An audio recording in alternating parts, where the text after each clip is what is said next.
A brand new archetype has just been announced for the upcoming core set Beyond the Brave, and this might just be one of the most unique archetypes we have ever seen in a hot minute. But what is this archetype?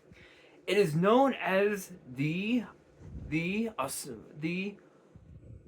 Asutra, Asutra archetype, which is a synchro-based archetype that revolves around synchro summoning, and there are only two synchros so far in this archetype, with 10 cards having just been announced for the set. And Konami even also announced an alternate art of Trap Trick, which even by today's standards of Yu-Gi-Oh, the card is still pretty busted, which is crazy. Excuse me. So, without any further ado, let's get straight into it, because there are 10 cards to talk about, and I have a feeling that this archetype might be very intriguing, to say the very least. So let's kick things off with Akasuna, the Golden Deity Asutra.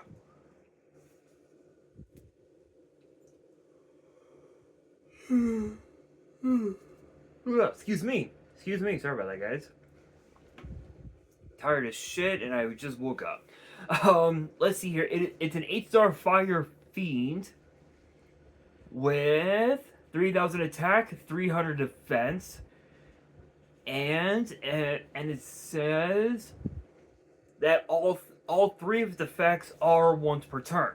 The first effect reads: you can special summon this card from your hand by revealing one of your set cards and returning it to the hand or extra deck. Excuse me. Sorry about that, guys. Second effect reads: during the main phase, as a quick effect, you can send one trap from your hand or face-up field to the grave. Change all face-up monsters your opponent controls to face-down defense. Third effect reads: during your end phase, you can set one Asutra trap from your deck. I mean, it's a Cyber Dragon. It's literally a Book of Eclipse without having to without excuse me, without the draw effect, and you also get to set a trap card from your deck to your back row. I mean, there really isn't much to say about it. Honestly, there really isn't. And if I'm being honest, just that second effect alone is kind of crazy, because you can easily break boards just with that one effect alone, which is incredible.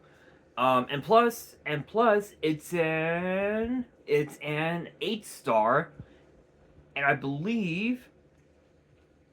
believe all the main deck monsters have the same first effect. Yes, they do. They all have the same first effect, which says that you can special summon this card from your hand by revealing one of your set cards and returning it to the hand or the extra deck. So they all have Cyber Dragon effects, and that's kind of insane. And the funny thing is that you can set one card to your back row, and you can literally and you can just constantly bounce it back to your hand simply by special summoning literally all of these monsters, and you're able to just get out more and more bodies, just non-stop, which is insane. Next up, we have Kuzua, the bewitching deity Asutra.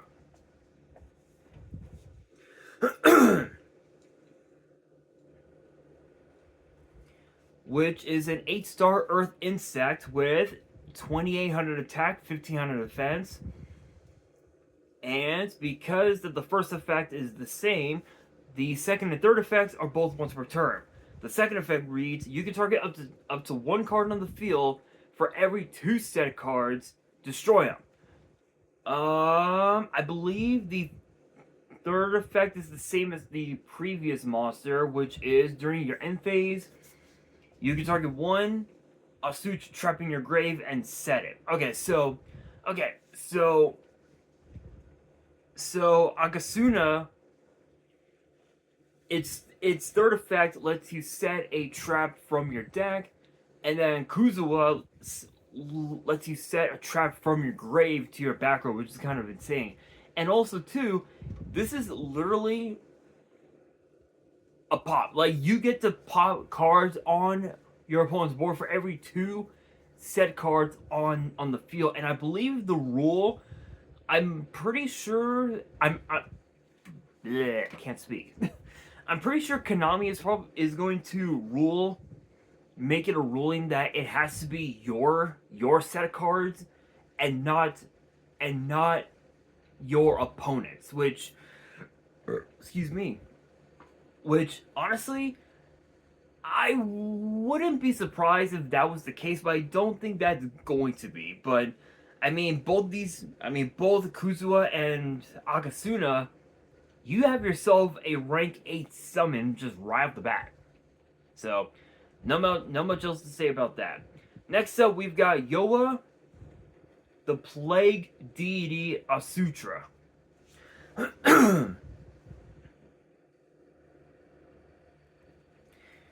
Which is a 7-star wind spellcaster with 2400 attack, 1500 defense. And the second and third effects are both once per turn. The second effect reads, during your main phase, you can set one Asutra spell trap from your deck. Third effect reads, during your opponent's turn, as a quick effect, you can target a face-up monster on the field, increase or decrease its level by 1. Okay, this is actually kind of funny because if your opponent is playing a synchro heavy base deck, like say for example they were playing the Yummy deck, right? You can decrease the monster's levels by 1, and your opponent wouldn't be able to go into, I think, what is it, Cups of Yummy Way?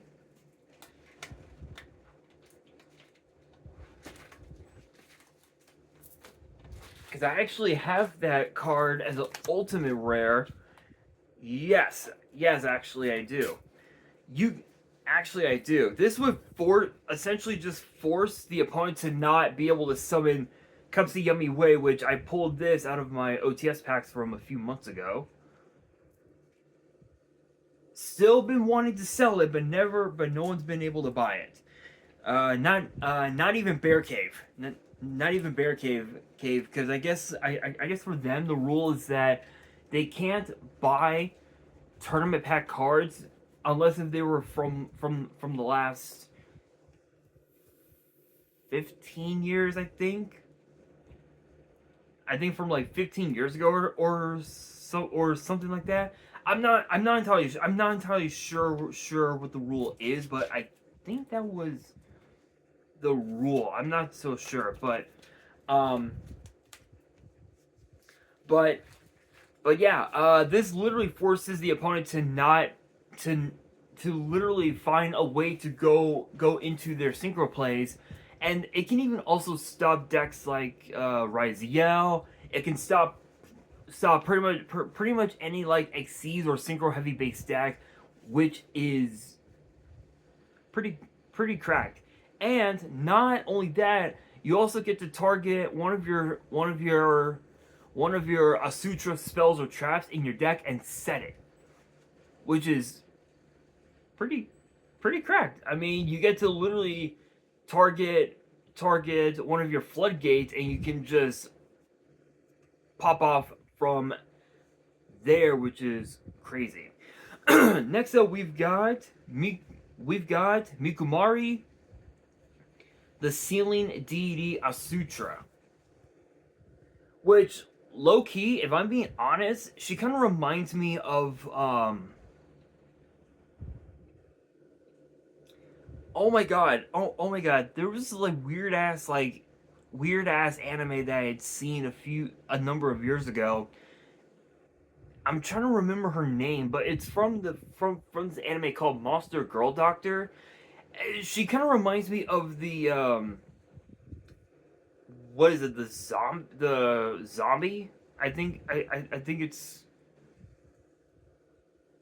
yeah, she kind of reminds me of that character from Monster Girl Doctor. Definitely another waifu deck. That's for damn sure.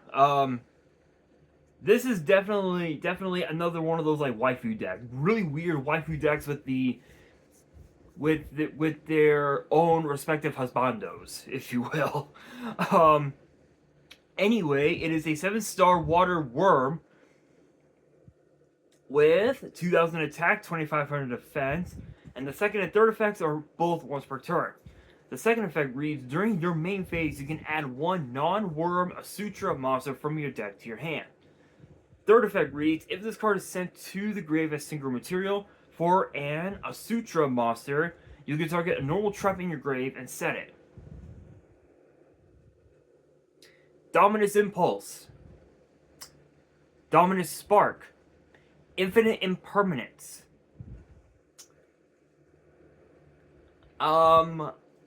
Yeah, this card is definitely busted.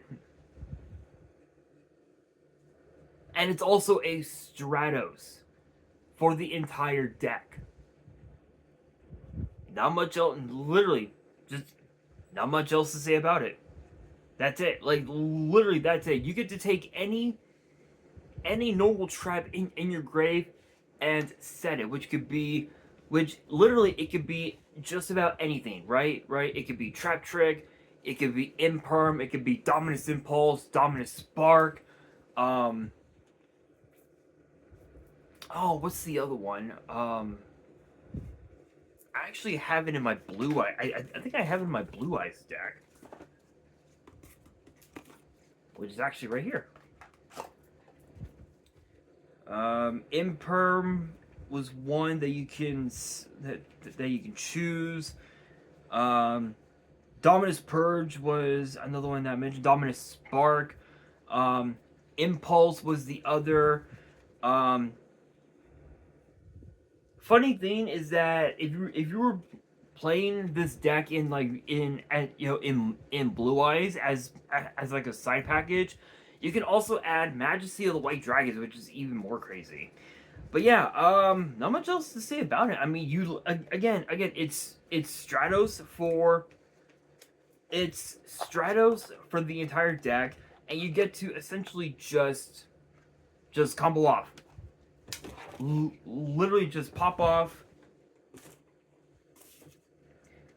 Set your back row off of her effect, and you get to add any non-worm Asutra monster from your deck to your hand, which typically you're gonna want to possibly add Akasuna, which is insane because Akasuna again as I mentioned is a Book of Eclipse, which is insane. Next up we've got Asutraja Susanoo. And I do apologize if I'm butchering the names. It's kind of hard to pronounce them. 9-star Fire Fiend Synchro, 3,300 attack, 0 defense, and both of its effects are once per turn. The first effect reads, if this card is Synchro Summon, you can banish any number of traps from your grave, banish that many cards on the field.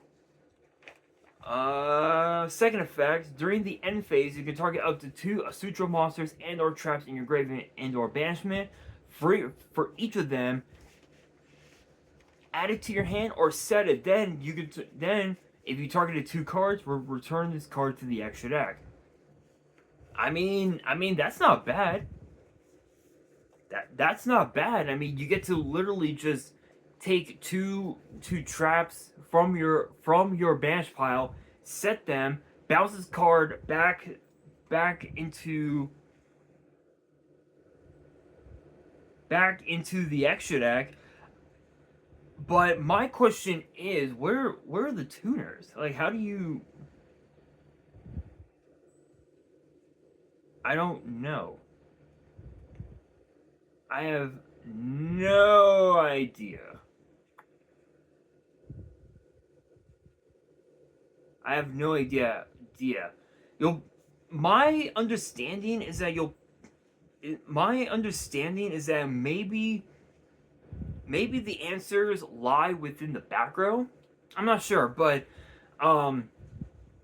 honestly though, it's kind of insane. I mean, again, you get to basically just banish traps from your grave and banish cards on your opponent's field, thus breaking their board, and you get to reset the traps from your banish pile back into your back row.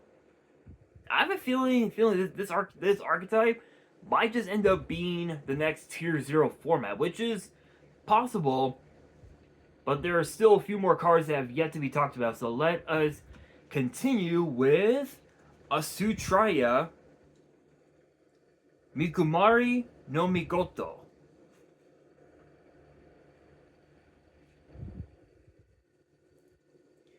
which is an 8-star Water Worm Synchro with 3,000 attack, 2,500 defense, and requires a tuner and one or more non-tuners. And the first effect is a once per turn, which reads, if this card is special summoned, you can send one Asutra card from your deck to the grave, and if you do, send a card on the field to the grave. Another board breaker. Not much else to say about that. Second effect reads, if your opponent activates a monster effect, you can target one Asutra trap in your grave or banishment, or if there are 3 or more set cards on the field, you can target a trap in your grave instead and set it. Literally, I mean, again, Imperm, Dominus Purge, Dominus Impulse, Trap Trick. There's a lot of different back row you can set just off of this effect alone, which is nuts. Next up, we've got Asutra Shin, Trichilios Cosm. I have no idea how to pronounce it, but here it is. There's the new. It's basically the field spell for the entire archetype, essentially. Let's see here. Both of its effects are once per turn. The first effect reads, you can target any number of your set cards, add Asutra cards from your deck to your hand with different names from each other equal to the number of those targeted cards that are still face down except field spells. Then send those set cards to the grave. Second effect reads, if a card becomes set while you control an Asutra monster and a set card, you can target a card on the field, return it to the hand. I mean, it's a compulse. You get to essentially just add cards to your hand, basically replenishing your hand, if you will, which is pretty broken to say the very least. Next up, we've got Asutra Insect Poison,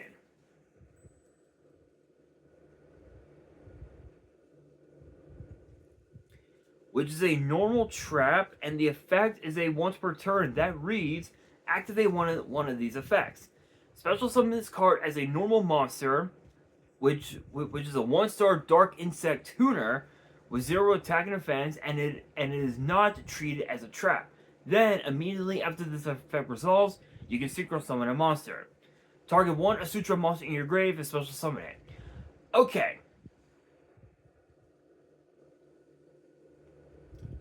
So I believe. Okay, now I think I totally understand. Okay, so it's the traps that make up the tuners to help you go into your synchro plays. The next one is Asutra Divine Domain,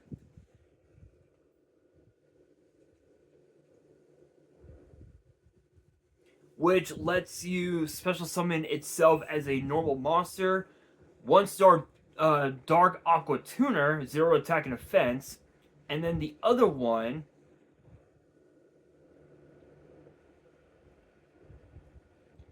is Asutra Cursed Roar,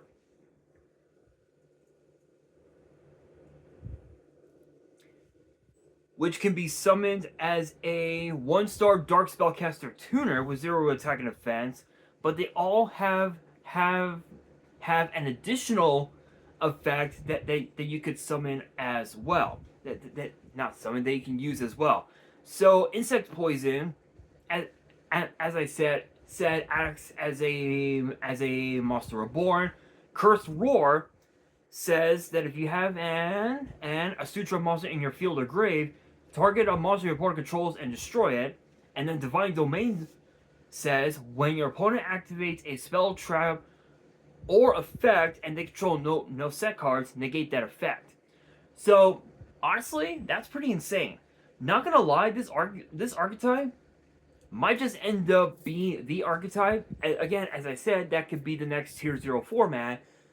But then again, there are still other cards that have yet to be talked about that will be in Beyond the Brave. So there's still some time. But with that being said, that'll do it for today's video. Hopefully you guys enjoyed. If you did, make sure you guys smash that thumbs up button. If you guys are new to the channel and you guys want more card discussions in the future, then be sure to subscribe to the channel, turn on the notification bell, and as always, make sure you guys are following me on all of my social media.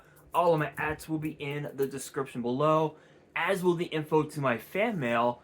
It will also be in the description as well. And on that, this is your boy Nash, signing out.